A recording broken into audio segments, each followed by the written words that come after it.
you have to forgive and forget to move past something. No, you don't.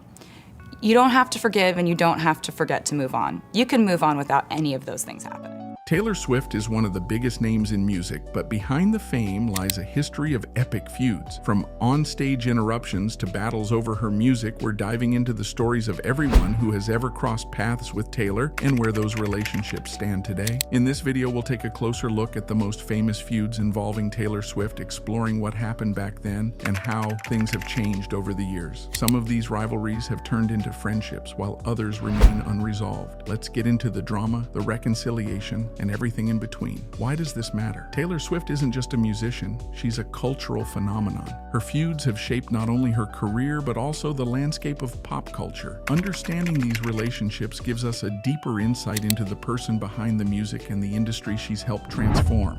It all started at the 2009 MTV Video Music Awards. Kanye West interrupted Taylor Swift's acceptance speech for Best Female Video, storming the stage to declare that Beyoncé had one of the best videos of all time. The moment was shocking, awkward, and instantly unforgettable. For Taylor, who was just 19 at the time, it was a harsh introduction to the unpredictability of fame. The aftermath was just as intense.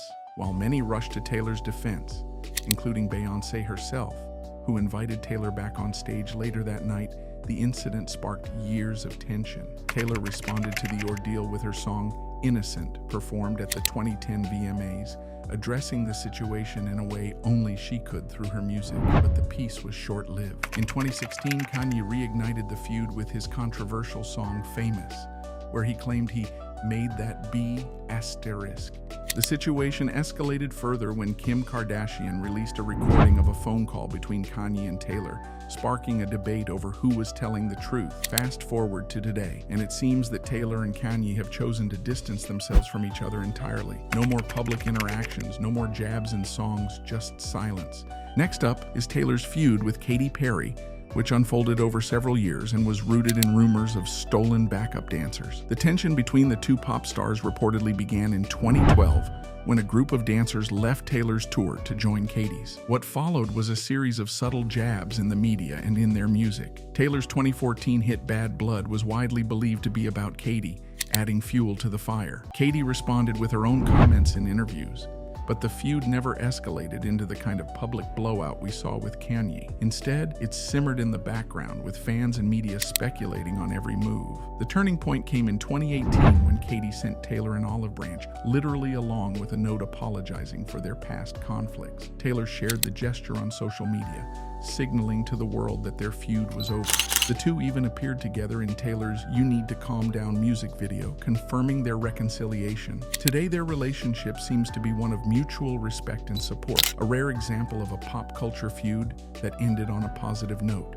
Who could forget the brief but memorable Twitter spat between Taylor and Nicki Minaj in 2015? It all began when Nicki expressed her frustration over her hit Anaconda not being nominated for Video of the Year at the VMAs, suggesting that slim, white women often get more recognition. Taylor, misinterpreting the tweet as a personal attack, responded defensively. The exchange quickly became a trending topic, highlighting issues of race and privilege in the music industry. But unlike some of Taylor's other feuds, this one was resolved almost as quickly as it began. After realizing the misunderstanding, Taylor apologized to Nicki, and the two even performed together at the VMAs that year, putting any lingering tension to rest. Since then, they've both moved on. One of the most significant and ongoing feuds in Taylor Swift's career involves music executive Scooter Braun. In 2019, Braun acquired Big Machine label group, which owned the masters to Taylor's first 6 albums. Taylor was outraged, claiming she was never given a fair chance to buy back her music and describing Braun's purchase as her worst-case scenario.